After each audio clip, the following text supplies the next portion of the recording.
Bonjour et merci de nous retrouver pour la Foi prise au mot, votre rendez-vous de formation chrétienne. Toute cette semaine, Cathéo suit avec vous le congrès eucharistique qui se tient à Dublin. C'est pour nous l'occasion d'évoquer ce qui va se trouver au cœur de ce congrès, l'Eucharistie. Alors, fraction du pain, repas du Seigneur, saint sacrifice de la messe, de quoi parle-t-on exactement et que veut-on en dire et que se passe-t-il exactement dans ce moment qui prend place après les lectures et se termine à la communion? Quelle place doit-elle occuper dans la vie chrétienne? Pour y répondre, deux invités. Arnaud Jean Lambert, bonjour. Bonjour. Vous êtes professeur de théologie pastorale et de liturgie à l'Université catholique de Louvain en Belgique. Père Pascal Destieux, bonjour. Bonjour. Vous êtes curé des paroisses Saint-Joseph et Sainte-Thérèse et c'est au centre-ville de Genève en Suisse. Exactement. Voilà, donc c'est une émission internationale comme le congrès lui-même. Alors j'ai envie pour commencer cette émission de vous poser une question alors très naïve. Eucharistie, ça veut dire quoi exactement? Pourquoi est-ce qu'on parle de congrès eucharistique? Oui, Eucharistie, c'est un mot grec, hein, comme souvent évidemment. Eucharistein, ça veut dire rendre grâce. Et c'est dans le Nouveau Testament un mot qui est utilisé pour qualifier, disons, une forme de prière spéciale, qui est une forme de prière juive, qui vient de la beraka, c'est-à-dire, c'est très bizarre. En fait, c'est une prière, on bénit Dieu en se rappelant de ce qu'il a fait. Voilà, c'est ça vraiment, hein, la beraka, c'est ça l'Eucharistie, et c'est ça que ça va devenir par la suite, disons. Hein. Les premiers chrétiens vont bénir Dieu pour ce qu'il a fait, particulièrement en Jésus. Et donc, lorsqu'il n'y aura plus de judéo-chrétiens, de gens qui ont cet arrière-fond juif, le mot va disparaître. Et puis, au Moyen-Âge, on retrouve le mot, mais cette fois-ci pour désigner les espèces eucharistiques, comme on dit, donc hein, le pain, le vin, uniquement. Donc, c'est plus l'action, c'est le pain et le vin. Et plus récemment, eh bien, on a retrouvé le mot Eucharistie pour dire l'ensemble de la célébration, enfin l'équivalent de la messe, quoi. Donc ça veut dire qu'on a un mot un peu compliqué, je dirais, qui signifie à la fois l'ensemble, une partie et le pain et le vin. Donc quand on parle d'Eucharistie, on parle de tout ça. Peut-être qu'on va essayer de s'y retrouver un peu. Alors, ce qui est important de préciser tout de suite, c'est que l'Eucharistie, donc rite central, si j'ose dire, de ce qu'on peut appeler la messe, ne se comprend pas sans ce qui est avant, j'ai appelé ça l'office des lectures, et puis la suite. Hein, vous êtes d'accord? C'est ça, on parle des deux tables hein, de la messe, donc la table de la parole et la table de l'Eucharistie. On peut dire qu'il y a les rites de l'introduction, de l'ouverture, et les rites finaux avec l'envoi. Mais effectivement, donc voilà, la parole, l'Eucharistie. Puis c'est vrai que le mot Eucharistie hein, veut dire donc action de grâce. On rend grâce, je crois que c'est important aussi de se rappeler ça. Hein, on dit merci au Seigneur, et quand on dit action de grâce, une action de Dieu d'abord pour nous, mais aussi une action de notre part. Hein, donc on ne vient pas à la messe comme ça, les bras croisés, en attendant que ça passe. C'est une action, pas seulement du prêtre, mais aussi de tous les fidèles qui participent activement à ce qui se passe. Alors, ce qu'on va essayer de faire, c'est d'abord d'essayer de voir tous les différents noms. Ça nous permettra d'approcher la réalité, les différents noms de ce qu'on appelle l'Eucharistie. Donc, je les ai cités hein, dans le lancement, fraction du pain, etc. Et puis ensuite, on parlera plus précisément de la liturgie eucharistique. Alors, c'est un peu une sorte de quiz. Si je vous dis fraction du pain, qu'est-ce que ça vous dit ? Ça dit action, comme il a dit, évidemment, c'est l'action, c'est le moment où on rompt le pain, et puis c'est comme ça que les premiers chrétiens ont dit. Et peut-être simplement pour le plus facile, c'est de penser aux disciples d'Emmaüs. Hein, ils le reconnurent à la fraction du pain, donc au moment du geste, un geste finalement banal, qui est le geste de la prière familiale juive, qui est le geste de la scène, aussi dans le judaïsme chaque année, du repas de Pâques. Eh bien, on le reconnaît. Donc, au moment d'un geste, on le reconnaît. Pourquoi? Parce que ça renvoie pour les premiers chrétiens, immanquablement, au don de la vie, à la fraction du corps du Christ en croix. Et donc, on le reconnaît dans l'action. Et là aussi, comme pour l'Eucharistie, on va arrêter, dès qu'on n'a plus cet arrière-fond juif, on va arrêter de parler de fraction du pain. Voilà pour le premier. C'est important pour vous, fraction du pain? Parce que la fraction du pain, c'est aussi donc, quelque chose qu'on communique, qu'on prend ensemble.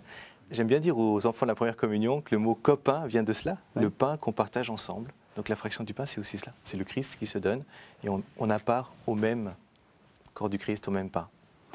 Repas du Seigneur. Repas du Seigneur, alors c'est aussi un terme assez ancien qui d'abord nous parle de la notion de repas.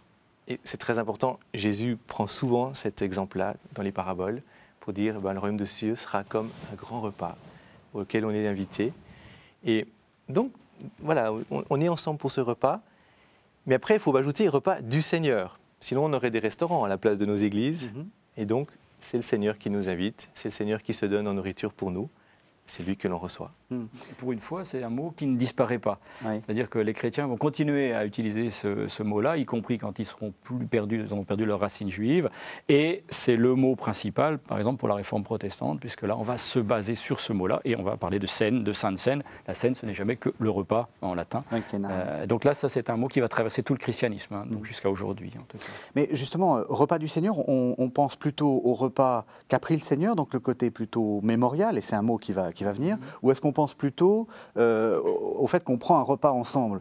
Et j'ai envie de dire, alors ça c'est mon mauvais esprit, mais j'espère qu'au banquet eschatologique, on va manger autre chose que du pain. Et du vin. Et encore, tout le monde n'en prend pas. Hein. Donc, comment est-ce que vous voyez les choses? Plutôt comme ce mémorial ou plutôt comme... Moi je dirais les deux en tout cas. Hein. On fait le mémoire du dernier repas du Seigneur, mais nous sommes invités à un repas. Effectivement, c'est comme je dis, c'est un repas plus symbolique. Oui. Mais voilà, nous sommes autour de la même table pour communier ensemble. La dynamique du repas est très belle. Un repas, on le voit bien quand on prend un repas en famille ou avec des amis, c'est pas seulement la nourriture qui compte. S'il y a des tensions, même si le repas est excellent, on va vite trouver les choses très désagréables, on aura même envie de quitter la table. Et à l'inverse, si on est avec des très bons amis, même si c'est limite, on passe un très bon moment. Il y a cela aussi. Dans les repas du Seigneur, le Seigneur est là. C'est-à-dire que c'est pas simplement les deux hypothèses que vous avez évoquées, c'est aussi le repas du Seigneur en sa présence. C'est lui qui nous convoque. Donc lorsque des chrétiens viennent célébrer l'Eucharistie, c'est à la convocation de Dieu pour se rassembler autour du Christ. Ils se rassemblent et le Christ est là. Donc c'est aussi repas du Seigneur présent en fait. Alors j'ai commencé à le dire, il y a aussi comme nom habituel le nom de mémorial. Quand on parle de mémorial, ça vous fait penser à quoi et qu'est-ce que ça désigne exactement? Alors, mémorial, c'est un des mots les plus importants de la théologie de l'Eucharistie, un des plus compliqués, parce que là aussi, il faut faire appel aux racines juives, c'est-à-dire qu'on se rend contemporain d'un événement. Ce n'est pas simplement de la nostalgie du dernier repas de Jésus avec ses disciples, mais il y a quelque chose de... On se rend contemporain pour actualiser, pour faire venir à nous les bienfaits de ce repas-là. Donc le mémorial des Juifs, c'est la sortie d'Égypte, c'est l'Exode, c'est le retour de Babylone. On se rappelle de ce que Dieu a fait pour que aujourd'hui on sache qui peut le faire pour nous.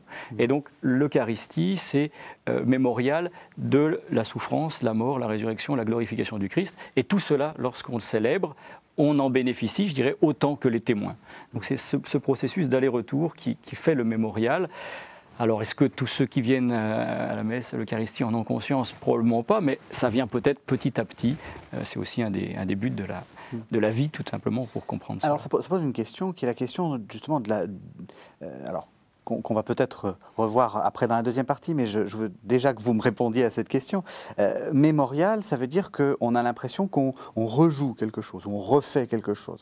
Par exemple, vous prenez pour le Christ en croix ou pour le Christ à la scène, plus exactement? Alors, de fait, le prêtre n'est pas le Christ, donc même s'il le représente, il agit en son nom.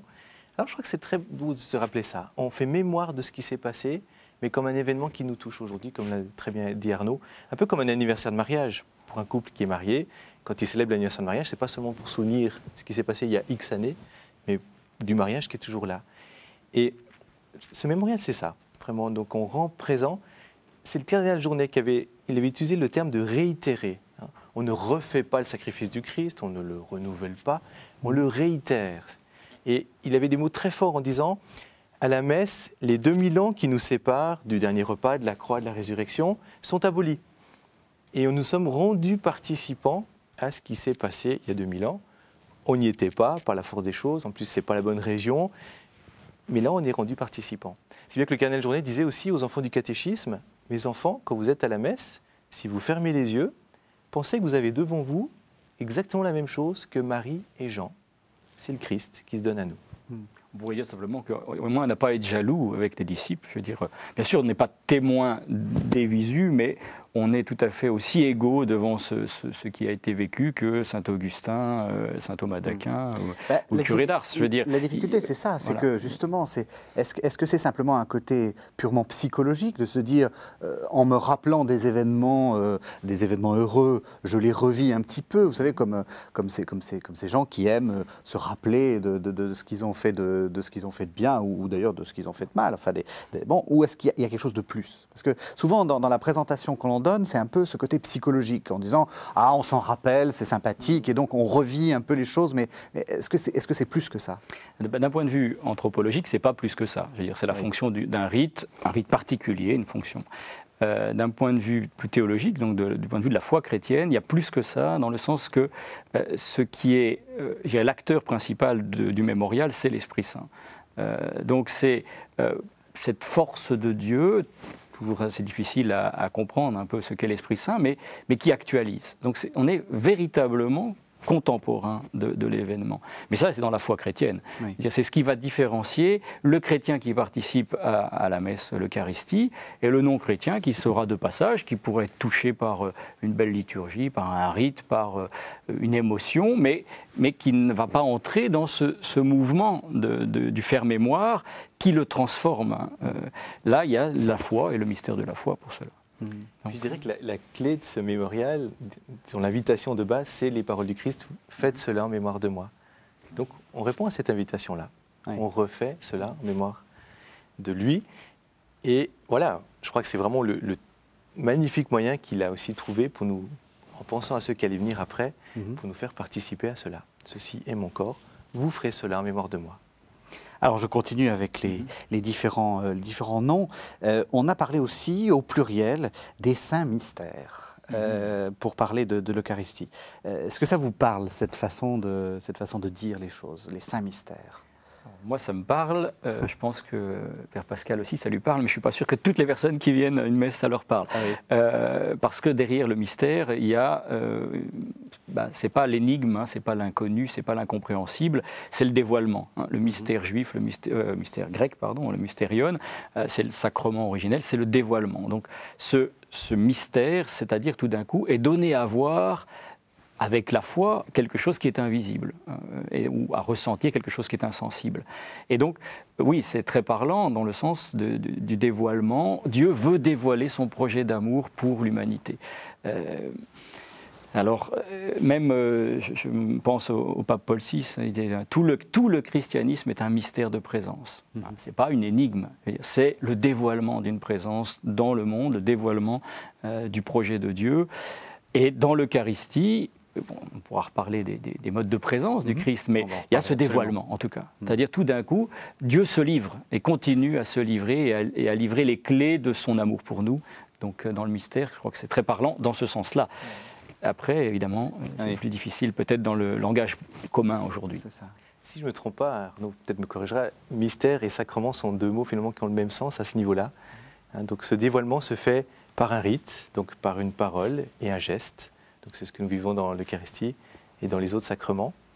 Et moi j'aime bien rappeler qu'il ne faut pas oublier que l'Eucharistie est un mystère, dans le sens qu'il y a ce que l'on voit et puis il y a la réalité qui est derrière. Comme pour les autres sacrements. Un peu d'eau sur le front ou une immersion, et bien la réalité, c'est vraiment ce passage de la mort à la vie par le baptême. Pareillement. Et c'est très important parce que justement, beaucoup de gens restent un petit peu à juste ce qu'on voit. Et puis évidemment, ce qu'on voit, c'est moins bien que les grands concerts, les grandes vedettes ou les grands shows télévisés. Hein. Mais il ne faut jamais oublier de creuser. Et voilà, ce qu'on voit, c'est peut-être l'emballage cadeau. Et il ne faut pas oublier le cadeau qui est là au milieu. Ouais. Ça nous défend peut-être justement de cette sorte de déception. Je pense que tous vos petits paroissiens à qui, pour la première fois, on donne l'hostie sont un peu déçus parce que ça n'a pas bon goût. Et donc ce côté simplement très, oui, un peu comme vous dites, c'est un peu d'eau, et il ne se passe pas grand-chose en fait. Je pense que l'hostie aussi marque dans le sens que ce n'est pas un pain qu'on prend habituellement. Je pense que pour les enfants, c'est important. Même si de fait on leur fait goûter avant parce qu'ils trouvent ça le goût de carton, bon. Oui. Mais après ils disent voilà, c'est un pain autrement. Et voilà le sens du mot hostie, hein, qui veut dire aussi cette victime, celui qui s'offre. Oui. Et alors le dernier nom qui est un nom un peu ancien, le saint sacrifice de la messe. Mais il est moins ancien, si j'ose dire. C'est vrai? Non, il n'est pas moins ancien que les autres. Mais les autres, on a vu qu'ils étaient vraiment dans le fondement de la liturgie familiale juive ou synagogale juive. Celui-là, il est plutôt dans la liturgie du Temple. Donc c'est aussi juif, c'est aussi l'Ancien Testament. Mais dans le Nouveau Testament, c'est un mot relativement rare. On le trouve chez Jean, on le trouve un peu dans l'Épître aux Hébreux, qui est évidemment la source principale pour la théologie du sacrifice. Dans le sacrifice, c'est l'offrande, en fait. Donc c'est vraiment faire mémoire de Dieu qui, en Christ, s'offre, se donne de manière sanglante, et vraiment sanglante. Et lorsqu'on parle de sacrifice ou de saint sacrifice, c'est par référence à ce sacrifice unique. Aujourd'hui, il n'est pas sanglant, mais finalement, c'est une forme du mémorial aussi. On actualise, on fait mémoire de ce sacrifice unique, un instant dans l'histoire, un sommet de l'histoire, disaient certains théologiens. Et puis, on en perpétue, on s'en rappelle finalement. Mais on n'ajoute rien au sacrifice du Christ. On ne se sacrifie pas nous-mêmes. On ne se sacrifie pas nous-mêmes, le prêtre non plus. Oui. Le sacrifice, même si dans les liturgies orientales, on coupe l'agneau, donc c'est beaucoup plus figuré, beaucoup plus symbolique que les hosties du monde latin. Mais cette dimension sacrificielle, elle est très difficilement perceptible aussi, évidemment, lorsqu'on va à la messe. Oui, on ne voit pas très bien. Et on a un peu tendance à mettre ça un peu de côté, souvent. Maintenant, on n'est plus sur le côté très positif. Vous prêchez, par exemple, sur le saint sacrifice de la messe? Oui, c'est vrai, moins aujourd'hui. Autrefois, on insistait beaucoup plus là-dessus. Mais bon, c'est bon de se rappeler qu'au départ, c'est le Christ qui s'est offert. Vraiment un sacrifice sur la croix, vidé de son sang. Et c'est nouveau le cardinal Journet qui disait c'est le même sacrifice qu'on réitère, mais cette fois-ci d'une manière non sanglante. Tant mieux, parce que s'il fallait manger de la chair et boire du sang, voilà. Oui. Mais c'est la même réalité. C'est ça. C'est la même réalité quand même. Alors je vous propose de faire une première pause, et c'est un texte assez lyrique, qui là aussi sent bon son christianisme ancien régime. C'est de François-René de Chateaubriand dans Le génie du christianisme, ça date de 1802, et donc c'est une sorte d'évocation du saint sacrifice de la messe. Il parle d'Eucharistie quand même. Lorsque le Tout-Puissant eut créé l'homme à son image et qu'il l'eut animé d'un souffle de vie, il fit alliance avec lui. Adam et Dieu s'entretenaient ensemble dans la solitude. L'alliance fut de droit rompue par la désobéissance. L'être éternel ne pouvait plus communiquer avec la mort, la spiritualité avec la matière. Or, entre deux choses de propriétés différentes, il ne peut y avoir de point de contact que par un milieu. Le premier effort que l'amour divin fit pour se rapprocher de nous fut la vocation d'Abraham, et l'établissement des sacrifices, figure qui annonçait au monde l'avènement du Messie. Le Sauveur, en nous rétablissant dans nos fins, comme nous l'avons observé au sujet de la rédemption, a dû nous rétablir dans nos privilèges, et le plus beau de ces privilèges, sans doute, était communiquer avec le Créateur. Mais cette communication ne pouvait plus avoir lieu immédiatement, comme dans le paradis terrestre. Premièrement, parce que notre origine est demeurée souillée. En second lieu, parce que notre corps, maintenant sujet au tombeau, est resté trop faible pour communiquer directement avec Dieu sans mourir. Il fallait donc un moyen médiat, et c'est le Fils qui l'a fourni. Il s'est donné à l'homme dans l'Eucharistie, il est devenu la route sublime par qui nous nous réunissons de nouveau à celui dont notre âme est émanée. Voilà, donc un texte très théologique, finalement. Alors maintenant, je vous propose de rentrer bien plus avant dans la liturgie eucharistique et peut-être nous expliquer en gros, peut-être dans les grandes lignes, comment c'est composé.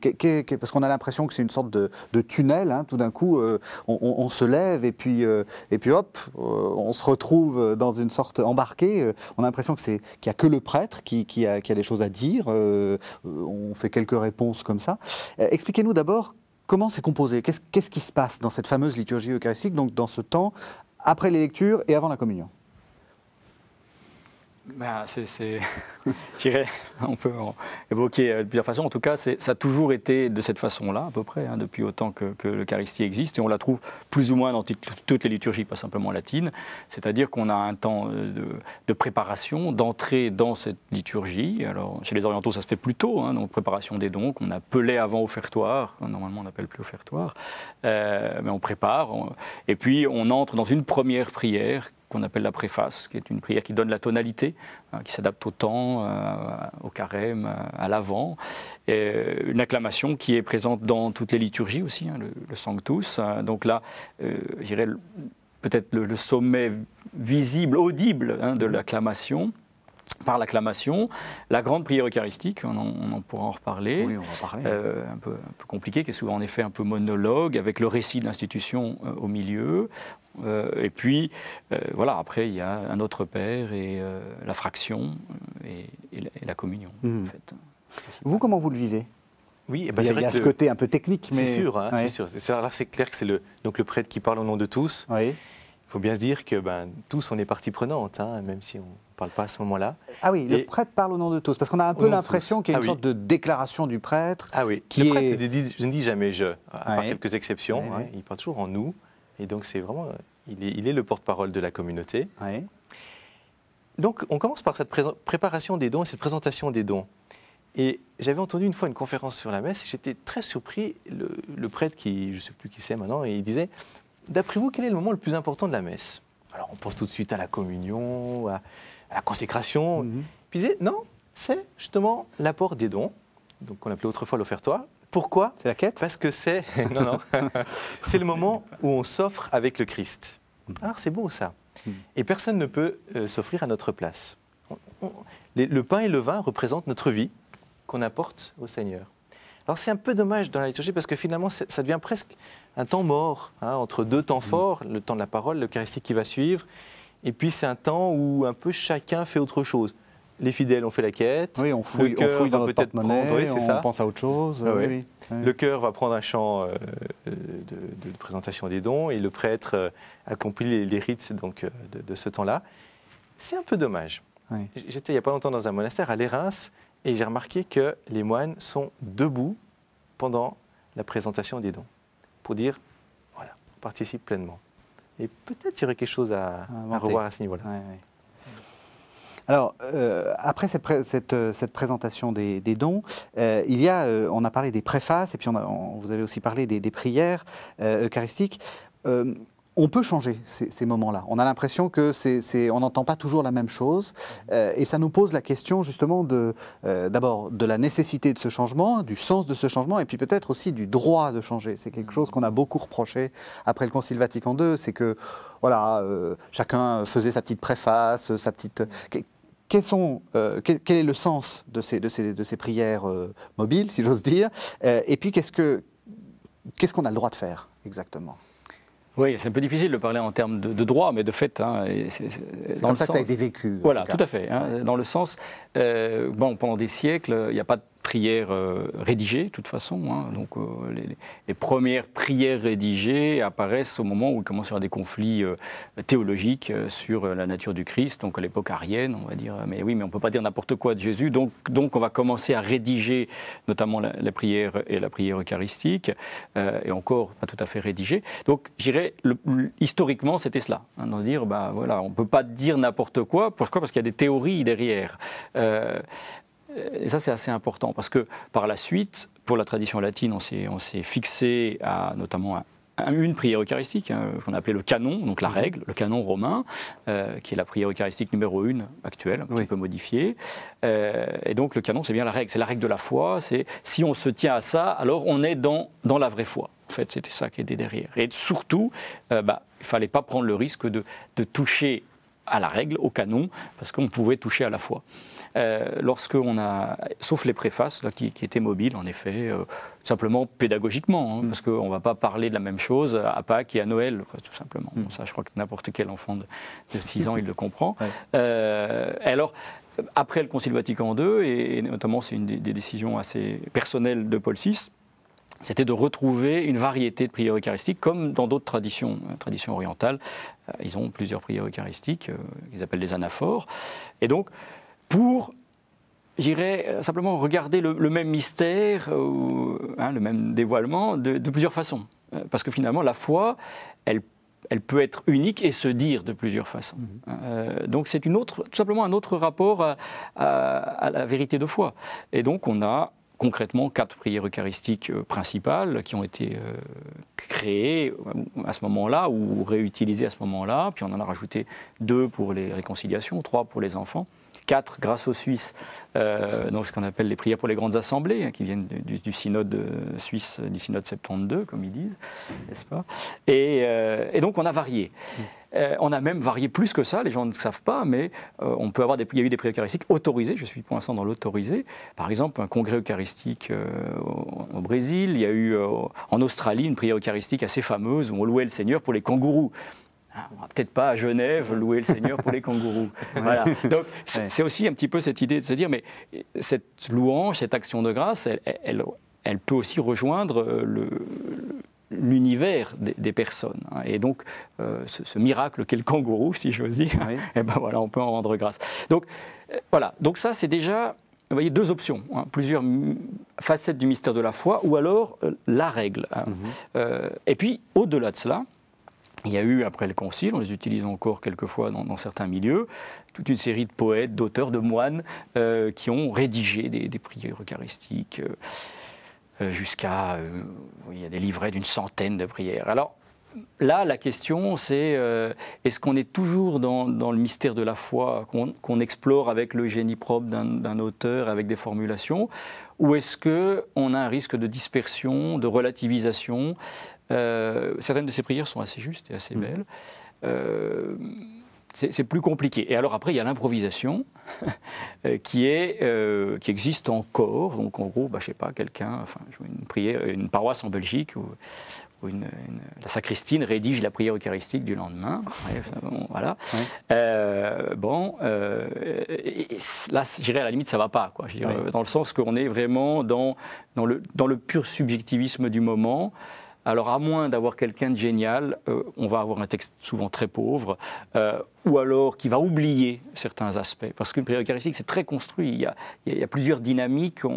Il se passe plein de choses dans une prière eucharistique quand on fait attention. Et lorsqu'on improvise ou lorsqu'on rédige soi-même, généralement, c'est beaucoup plus pauvre.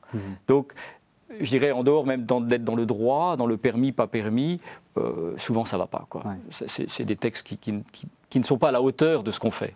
Vous êtes d'accord ? Oui. Vous improvisez, vous ? Non. En entrant dans une prière eucharistique qui n'est pas la mienne, je rappelle aussi que ce n'est pas ma liturgie, ce n'est pas la liturgie du Père Pascal, c'est la liturgie de l'Église que je célèbre. Mais cela dit, c'est beau qu'il y ait cette diversité de prières eucharistiques. Et c'est étonnant de voir dans la pratique, finalement, beaucoup de prêtres ont pris comme règle la prière eucharistique numéro 2 pour la seule raison qu'elle est la plus courte que les autres. Et c'est vraiment dommage. Et moi, j'aime bien, en fonction de la fête, en fonction des textes, regarder vraiment la prière qui va le mieux. Il n'y a pas si longtemps, on fêtait la Sainte Trinité. Je me dis, tiens, la prière numéro 4 va bien parce qu'elle développe bien tout cet élan, le Créateur qui envoie son Fils et l'Esprit Saint. Et donc, c'est bien. Et puis les prières pour les enfants. D'ailleurs, on peut même des fois prendre les prières pour les enfants, pas forcément pour une messe des familles, parce qu'elles nous disent aussi des choses de manière très accessible et très touchante. La diversité des prières, ça pose aussi la question justement de la justesse des choses et presque du côté un peu magique. C'est-à-dire qu'on avait l'impression qu'avec la prière 2, celle du canon, que voilà, il y avait des sortes de mots magiques qu'on disait et ça faisait fonctionner le rite, si j'ose dire, et fonctionner le sacrement, et donc on était sûr que voilà, tout était valide. Est-ce que justement le fait d'introduire plusieurs prières, c'est pas une manière de casser cette idée-là ? C'est peut-être pas si mal, parce qu'en plus avec ça, il y a encore le latin. Et même à un moment, on se disait, mais quand c'est que le Christ est présent, alors qu'on dit hic est, il n'est pas encore là, corpus, mais là, à ce moment-là, non, c'est pas la magie, il est présent à tel mot et pas juste avant. Et, non. Donc, je pense qu'on va en reparler. Le Christ, il est présent par l'épiclèse et la consécration. Et moi, je pense que c'est bien de rappeler que c'est pas c'est pas magique. En fait, on pourrait presque prendre un parallèle avec les évangiles, tout simplement. C'est-à-dire, si on avait un évangile unique, on a beaucoup fantasmé sur le fait on aimerait bien avoir un évangile, là on aurait la règle mais 4 évangiles qui ne disent pas tout à fait la même chose, eh bien c'est approcher par diverses voies une réalité qu'on n'arrivera pas à maîtriser, tout simplement. Et l'Eucharistie, on n'arrivera jamais à maîtriser cela. Et donc, plusieurs prières eucharistiques qui disent ce mystère, je crois que c'est un véritable enrichissement. Simplement. Mais en effet, il faut être sensible à ça, il faut être initié, il faut essayer que les prêtres soient formés à cela. Parce que c'est vrai que le critère de... On prend la 2 parce que c'est la plus courte, c'est vraiment nul, il n'y a rien à dire. C'est affligeant. Dans ce cas-là, on peut faire encore plus court, après tout. Et donc, alors justement, on arrive à cette question. À quel moment ça apparaît? Est-ce que le Christ apparaît, justement? Est-ce que c'est les mots qui le font apparaître? Et c'est souvent ça dont on a l'impression, y compris par le fait que assez souvent on s'agenouille à un certain moment, comme si hop, il était apparu. Comment est-ce que vous voyez les choses? Ou comment est-ce que l'Église voit les choses? Oui, ça c'est pas... heureusement, ça se voyait bien avant que nous existions. Oui. Et notamment, vraiment 3 convictions profondes qui ont traversé les millénaires. C'est-à-dire que le Christ est présent à partir du moment où 2 ou 3 se rassemblent en son nom. Lui-même le dit, Matthieu 18, 20. Donc, l'assemblée, il n'y a rien à faire. À partir du moment où des chrétiens se rassemblent pour prier Dieu, le Christ est présent. Pourquoi? Parce que c'est lui qui permet cette prière-là. Donc, dès le signe de croix, d'une certaine façon. Non, même, on pourrait dire même avant. Enfin, je dirais, à partir du moment où on se rassemble, il y a déjà cette présence-là, mais qui est difficilement localisable, on pourrait dire, parce que nous formons petit à petit le corps du Christ, mais c'est nous, c'est quoi? Donc c'est plus difficile. Après, il y a la présence aussi, depuis tous les siècles, dans le ministère du prêtre qui agit au nom du Christ-tête. Donc ce vis-à-vis, parce que le vis-à-vis permet de dire, mais voilà, c'est le Christ-tête et le corps Église, eh bien le prêtre symbolise aussi cela.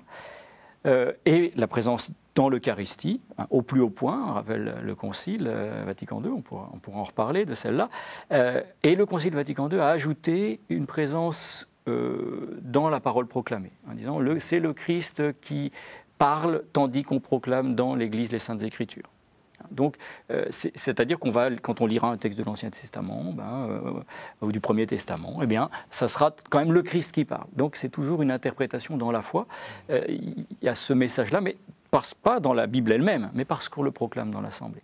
Donc, finalement, cette présence, elle est multiforme. La particularité de la présence eucharistique, c'est que, tout d'un coup, elle va être dans l'ordre symbolique. On focalise sur le pain, le vin et la communion au Christ, finalement, ça devient interpersonnel. C'est à la fois le signe de la communion de l'Assemblée, comme on a dit tout à l'heure, mais c'est aussi interpersonnel. Donc, on est vraiment dans l'ordre symbolique. Tout d'un coup, il y a un objet visible, médiocre, entre guillemets, parce que vraiment, le vin, lui, est peut-être pas médiocre, mais souvent, le pain eucharistique, il est quand même assez médiocre, et qui permet d'accéder à cet ineffable, cet incroyable qui est le Christ parmi nous. Donc, voilà, il y a une présence particulière, on pourrait dire. Mais c'est pas au moment... Enfin, il n'apparaît pas dans l'Assemblée à un moment précis, quoi, en fait. Et c'est vraiment... Le Christ, il chemine avec son corps qui est l'Église en permanence et dans toute assemblée liturgique. Donc ça, je crois que c'est très important. Vous êtes d'accord, tout à fait. C'est important de rappeler ces différents modes de présence du Christ. Et puis alors, pour nous centrer plus sur cette présence particulière et puis un peu exemplaire, en quelque sorte, dans le pain et le vin, alors, en bonne théologie, on dit que le Christ vient et par l'épiclèse et par la consécration. L'épiclèse, c'est l'appel de l'Esprit Saint sur le pain et sur le vin. Rien ne se fait sans l'Esprit Saint, en tout cas rien de fécond et rien de bon. Et donc, les paroles de la consécration, où on fait mémoire, justement, on redit et on refait ce que le Christ a fait. Donc, bien mettre les deux ensemble, c'est important aussi pour ne pas non plus chosifier, dire ça y est, tac, maintenant, avant il n'était pas là, maintenant il est là. Ça se fait sur cet ensemble-là. Justement, est-ce que pastoralement, vous faites très attention d'expliquer qu'il n'y a pas simplement ce moment-là, mais qu'il y a tout le reste? Parce qu'on est quelquefois dans le... peut-être un peu dans le magique. C'est le danger. Et je rappelle justement ces questions, à quel moment il faut s'agenouiller. C'est des questions qui qui pose la question du rapport que l'on a à ce moment précis Alors déjà, dans la liturgie, il y a différents moments où on révère le Christ. Donc l'Assemblée, c'est clair, mais aussi l'autel, qui est un signe particulier du Christ, qui est à la fois le prêtre, la victime et l'autel. L'autel, dans le sens du mot autel veut dire le lieu élevé. Et autrefois, dans les religions anciennes, c'était le lieu où on apportait les offrandes aux dieux et on recevait en échange une offrande sanctifiée. Et pour nous, chrétiens, le lieu de jonction entre l'humanité et la divinité, entre nous et Dieu, c'est le Christ. Donc le Christ est vraiment l'autel. Et donc, on embrasse l'autel, on encense l'autel. Il y a le cierge pascal, il y a donc l'évangile, l'assemblée. Donc on voit bien qu'il n'y a pas qu'un seul mode de présence du Christ que l'on vénère. Alors, il se pose la question quand même de l'adoration eucharistique, c'est-à-dire de ce rite particulier, ou je ne sais pas si on peut appeler même ça un rite, ou cette pratique particulière qui fait qu'on sort, si j'ose dire, l'hostie de son contexte pour la mettre en vénération. Et je pense que pendant le congrès eucharistique, il va y avoir des adorations eucharistiques. Alors, quel sens ça a? Est-ce que c'est l'hostie objet qu'on est en train de vénérer, ou est-ce que c'est ce qu'il y a derrière qu'on ne voit pas? Alors c'est une question qui est à la fois simple et difficile, je dirais évidemment. Je crois que la première chose, puisqu'on parlait de la célébration eucharistique, c'est que le premier lieu d'adoration eucharistique, c'est la messe. Donc, et ça a toujours été ça, et c'est ça chez tous les chrétiens. Donc c'est vraiment lorsque l'on célèbre qu'on adore, et qu'on n'adore pas d'ailleurs le Christ, qu'on adore Dieu par le Christ, ou Dieu dans le Christ. Donc, c'est vraiment le lieu d'adoration, l'adoration par excellence, on pourrait dire. Après, je pense qu'au niveau de l'adoration eucharistique, la communion eucharistique, c'est aussi l'adoration par excellence. Et ça, c'est aussi chez tous les chrétiens, c'est aussi de tout temps. Alors, après, la tradition latine a développé, à partir du moment où on ne communiait pas, donc c'est aussi ça historiquement. Donc on ne communie plus parce qu'on en est indigne. En fait, c'est souvent une question de pureté, d'impureté. Et donc on a besoin de voir. Et donc on va passer vers le voir. On va regarder l'hostie pour communier spirituellement, parce que donc c'est pas pour adorer d'ailleurs, c'est pour communier spirituellement, parce qu'on ne communie pas physiquement. On ne mange pas le pain eucharistique, l'hostie. Donc on a ce passage et on va développer ensuite des liturgies d'adoration, et donc de la fête Dieu, de procession, donc né en Belgique. Tout se passe en Belgique. Oui, tout se passe en Belgique. Et donc, on va passer dans les rues pour sanctifier les rues avec le Saint-Sacrement. Mais tout ça, c'est toujours à des époques où on ne communie pas. Donc, à partir du moment où depuis, disons, le pape Saint-Pie X, puis depuis Pie XII, et bien sûr depuis le Concile, on a réincité à la communion fréquente, je crois que se dire que le plus important, c'est la communion eucharistique. Alors, les pratiques d'adoration eucharistique, donc en effet, c'est pour préparer essentiellement la communion eucharistique. Moi, je crois que c'est toujours orienté vers. Donc, pour nourrir la foi, pour nourrir l'amour et aller vers la communion eucharistique. Et d'ailleurs, il faut aussi peut-être distinguer dans l'adoration eucharistique entre l'adoration et l'exposition. Parce qu'on peut adorer l'Eucharistie, ça se fait aussi dans la prière silencieuse, dans une chapelle devant un tabernacle. Donc l'exposition eucharistique, et donc vraiment le voir, c'est un mode d'adoration qui a été plus ou moins valorisé au fil des siècles dans la tradition latine, quoiqu'il n'est certainement pas le seul. Et en tout cas, je crois que c'est à peu près, je ne vois pas quelqu'un qui dirait l'inverse, c'est vraiment orienté vers. Et on peut se dire, c'est un petit peu compliqué après quand on fait ça avec une célébration eucharistique, est-ce qu'on adore avant, oui, pour se préparer, est-ce qu'on fait une exposition de sacrement après? C'est un peu bizarre, parce que si on a communié, il n'y a pas de chose plus intime, je dirais, que d'être unis au Christ par la fusion, je dirais, des chairs. Enfin, la communion eucharistique, c'est cela. Et donc, c'est un peu bizarre quand il y a une exposition du Saint-Sacrement, par exemple, après une Eucharistie. Donc, voilà, c'est pas simple, mais c'est vraiment, je crois, orienté vers l'adoration en esprit, en vérité, qui prend des formes, et notamment la communion eucharistique. On parlera peut-être de la communion encore un peu plus après. Père Pascal, on doit vous demander des adorations eucharistiques. On peut dire que c'est une dévotion, entre guillemets, à la mode. Oui, mais c'est une bonne mode. Oui. Mais en tout cas, alors c'est sûr que l'adoration, c'est toujours en prolongation de l'Eucharistie. C'est-à-dire vraiment, bien sûr, le corps du Christ qu'on adore, c'est celui qui a été consacré pendant l'Eucharistie. Donc c'est toujours une prolongation. On est toujours lié à l'Eucharistie qui a été célébrée quand on a consacré cette hostie-là. Et puis peut-être, effectivement, enfin, Arnaud l'a très bien dit, hein, le moment où on vit un petit peu d'adoration aussi pendant la messe, c'est justement le temps qui suit la communion, où il peut y avoir un temps de silence, ou un chant d'action de grâce. Voilà, c'est une manière aussi d'adorer celui qu'on vient de recevoir. Alors on va parler de la communion et pour introduire ce passage, je vous propose un petit texte d'Émile Zola. Alors Émile Zola n'était pas un chrétien des plus fervents et il y a une petite ironie un peu mordante. C'est issu des Trois Villes, donc c'est une sorte de trilogie et c'est Rome et ça date de 1896-1896. Dans la nef centrale, pas un banc, pas une chaise. Un continuel va-et-vient de fidèles qui la traversaient, comme on traverse une gare, en trempant de leurs souliers mouillés le précieux dallage de mosaïque. Des femmes et des enfants que la fatigue avait fait asseoir autour des socles de colonnes, ainsi qu'on en voit dans l'encombrement des grands départs, attendant leur train. Et pour cette foule piétinante de menu peuple, entrée en passant, un prêtre disait une messe basse au fond d'une chapelle latérale, devant laquelle une file unique de gens debout s'était formée, étroite, longue, une queue de théâtre barrant la nef en travers. À l'élévation, tous s'inclinèrent d'un air de ferveur. Puis, l'attroupement se dissipa, la messe était dite. C'était partout la même assistance des pays du soleil, pressés, n'aimant pas s'installer sur des sièges, ne faisant adieu que de courtes visites familières, en dehors des grandes réceptions de gala à Saint-Paul comme à Saint-Jean-de-Latran, dans toutes les vieilles basiliques comme à Saint-Pierre lui-même.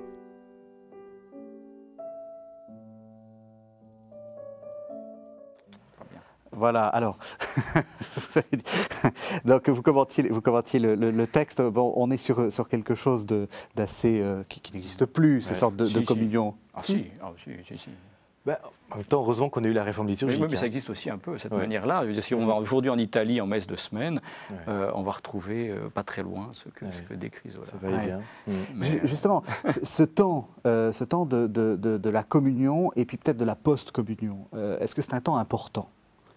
Parce que là, on a l'impression qu'on va chercher l'hostie et hop, on s'en va. Ben justement pas. Parce que déjà, c'est très beau dans la communion, on fait deux choses. On tend les mains, ou on ouvre la bouche. Bon. C'est très beau de dire, on ne prend pas le Seigneur, on le reçoit. Donc déjà, cette attitude, j'accueille, je reçois. Et puis on dit aussi Amen. Ça a l'air de rien comme ça, mais c'est une profession de foi. De dire, ben, je crois que le Christ est là, je crois qu'il vient demeurer en moi pour que je puisse devenir son disciple. Donc c'est très important, ces deux gestes-là. Et puis c'est bon de ne pas partir trop vite. Il y en a qui le font des fois, mais de pouvoir justement rester un moment. On raconte une très belle histoire sur Saint Philippe Néri, qui, voyant des paroissiens partir tout de suite après la communion, une fois, il avait demandé à ses servants de messe d'accompagner les paroissiens avec des cierges, pour montrer qu'ils avaient reçu le Christ. Alors bien sûr, ils étaient très gênés de sortir en ville avec des servants de messe qui les suivaient. Et quand ils se plaignaient auprès du saint prêtre, ils disaient « Mais vous avez reçu le Christ, alors il faut quand même qu'on puisse le marquer. » Et on raconte aussi l'histoire d'un petit garçon, là, sa grand-mère voulait tout de suite partir, et puis il disait « Mais non, le Seigneur n'a pas encore fini, il faut rester encore un petit peu. » Vous faites communier sous les deux espèces ou pas ? Quel sens ça a de communier sous les deux espèces ? Donc les deux espèces, c'est le pain et le vin. En tout cas, c'est l'idéal de pouvoir le faire. Des fois, des raisons pratiques, ce n'est pas toujours simple. Comme la communion au sang du Christ, alors, par exemple, dans ma paroisse, on le fait toujours en semaine. Et puis, hélas, le dimanche, mais il faut dire, j'ai la chance aussi d'avoir une église pleine. Donc c'est bien. Hein, on dit toujours que l'église se vide. Venez à Saint-Joseph, aux eaux vives, tout près du jet d'eau. Oui. Et donc du coup, voilà, on le fait plus, malheureusement, sur les deux espèces. On pourrait le faire. Il y a un peu une difficulté aussi. Comment bien communier au sang du Christ ? Je pense que l'idéal, c'est vraiment de boire. Le Christ a dit, prenez, buvez-en tous. Après, il y a les questions d'hygiène, etc., surtout quand il y a la grippe. Alors des fois, on le fait par intinction, qui est aussi pratique. Mais en même temps, des fois pas évident non plus. L'Église ne recommande pas forcément que les gens viennent tremper, ils ne le font pas toujours bien.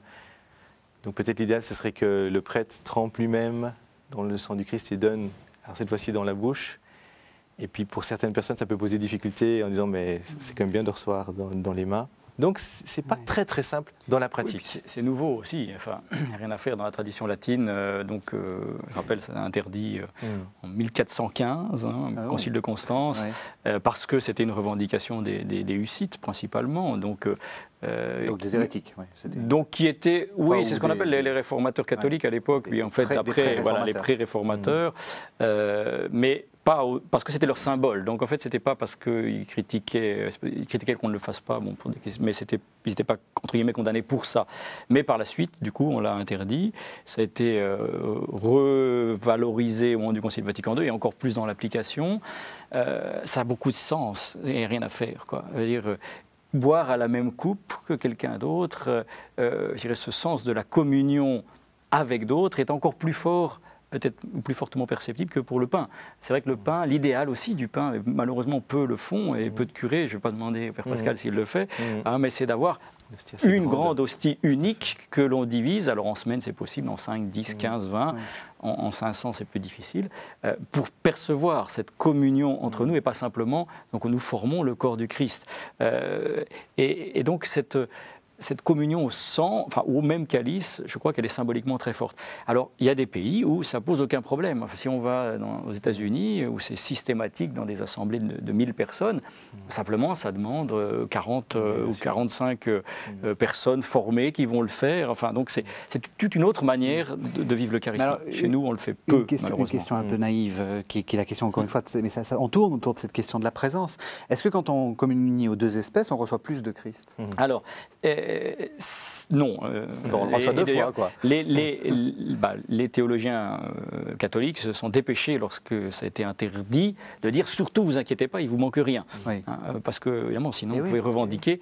Mais n'empêche que le signe n'est pas posé. Il n'y a rien à faire. Comme a dit le Père Pascal, prenez et mangez-en tous, prenez et buvez-en tous. Il y a quelque chose qui manque. Alors, et pendant des siècles, on s'est aussi dit, moi je me rappelle une vieille carmélite dans une session que je donnais dans un carmel en France, qui disait, oh non, c'est la communion du prêtre.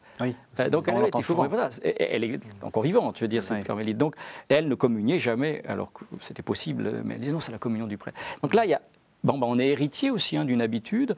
Je crois que c'est un signe qui est très beau. Souvent, les premières communions, on ne le fait pas, alors qu'on pourrait le faire en première communion aussi. Les mariages de gens vraiment croyants, c'est boire à la même coupe. Le signe a une puissance incroyable, quoi, je dirais. Et le sang, le sang, c'est le symbole de vie. Le vin aussi est le symbole de vie. Donc ça va très bien. Donc je crois qu'il y a vraiment un chemin de progrès possible, en tout cas, pour nous, catholiques latins, de ce côté-là. Il y a beaucoup de choses à faire. Vous êtes d'accord ? Oui, il y a une progression. Et de fait, le mariage me fait penser parce que après le Concile, d'abord, il y a des premières autorisations qui ont été données pour la communion au sang du Christ. Alors justement, c'était les mariés le jour de leur mariage, la mère abbesse le jour de sa consécration comme mère abbesse, ou un religieux, une religieuse le jour de leur profession, pouvaient communier au sang du Christ. Et après, on a donc étendu à tous, je crois, selon les autorisations des conférences épiscopales. Mais de fait, il y a du chemin à faire parce qu'il y a quand même cette incohérence. Prenez, buvez-en tous, et puis on ne donne pas à tous. Alors, on arrive à la fin de l'émission. Peut-être des questions peut-être un peu pratiques, ou disons, peut-être pas pratiques, mais plus des conseils que vous pourriez donner sur, justement, la participation de celui qui participe à cette messe. On a dit que vous parliez au nom de tous. Comment est-ce qu'on peut faire pour pas être complètement passif en répondant 2 ou 3 amens de temps en temps, et c'est quoi la participation? Alors moi je répondrai à quelque chose qui me semble très important, qui est un tout petit peu à côté. Oui, c'est la préparation. Pour pouvoir bien participer, il est bon de pouvoir bien s'y préparer. Si vous donnez un cours, il faut le préparer. Vous n'allez pas arriver comme ça. Et je pense à quelqu'un qui disait, il connaissait un artiste, qui disait, eh bien moi en tout cas, si je voyais sortir les gens de mes pièces de théâtre avec aussi peu d'effet que je vois les gens sortir de la messe, j'arrêterais immédiatement de jouer. Ça fait réfléchir. Puis on se dit, mais comment ça se fait que nous avons des gens qu'on connaît bien, qui vont peut-être tous les dimanches à la messe, puis on n'a pas l'impression que ça les transforme beaucoup. Oui, c'est la question, qu'est-ce que ça fait? Et peut-être parce qu'on ne se prépare pas assez. Alors se préparer, ça veut dire peut-être déjà d'abord se réjouir. Dire, tiens, demain c'est dimanche, on va participer à la messe. Pas juste la parenthèse comme ça, on arrête notre vie et puis on la reprend 1 heure après. Donc se réjouir Se préparer, c'est peut-être lire les textes aussi à l'avance, comme on le fait quand on va voir un opéra qui est peut-être pas joué en français. On est content de pouvoir saisir un petit peu l'intrigue. Mais le fait de lire les textes, pourquoi pas aussi en famille, va permettre d'être aussi plus attentif et puis d'être plus réceptif à ce que le prêtre va pouvoir nous dire. Et puis enfin, se préparer, c'est aussi arriver à l'heure. C'est frappant le nombre de gens qui arrivent après. Ouais. C'est toujours un peu gênant pour le prêtre. Il a bien expliqué le sens de la fête du jour ou ce qu'il va y avoir de particulier. Puis les gens arrivent par après. Donc voilà. Moi, je crois que la participation, c'est aussi une qualité d'attention. Donc ça se travaille. C'est-à-dire c'est un effort, participation active. Donc l'attention, on pourrait penser à un philosophe Simone Veil, c'est-à-dire mais d'être pleinement présent. En fait, c'est une qualité de présence. On a beaucoup parlé de présence, la présence du Christ, mais c'est aussi notre présence. Enfin, combien de fois on peut être là en pensant au repas qui suit, aux problèmes des enfants, je ne sais pas quoi, y compris le prêtre, il peut ne pas être tout à fait présent. C'est heureusement qu'il a des textes, ça lui permet de se raccrocher. Donc c'est une qualité de présence. Et donc de don de soi, finalement. Dans cet instant-là, j'essaye d'être présent. Donc c'est un travail, un effort. C'est une répétition aussi. D'ailleurs, c'est clair qu'on ne peut pas attendre de quelqu'un qui vient une fois par an à la messe d'être vraiment totalement présent dans ce qui se vit. Il va être présent dans l'action, mais pas forcément dans le sens qui est proposé. Donc, c'est aussi le sens d'une pratique régulière. Enfin, il y a un approfondissement. L'Eucharistie, elle est inépuisable. Mais elle se pratique, je veux dire, sinon ça ne va pas. C'est un des sens de la messe en semaine, à mon avis. D'autres traditions ne l'ont pas, mais c'est tout simplement de pouvoir travailler ce présence, ce don de soi, cette attention. C'est ça la participation active, d'abord, avant de faire un peu tout de faire quelque chose. C'est d'abord d'être là, vraiment, et pas ailleurs. Et c'est pas facile.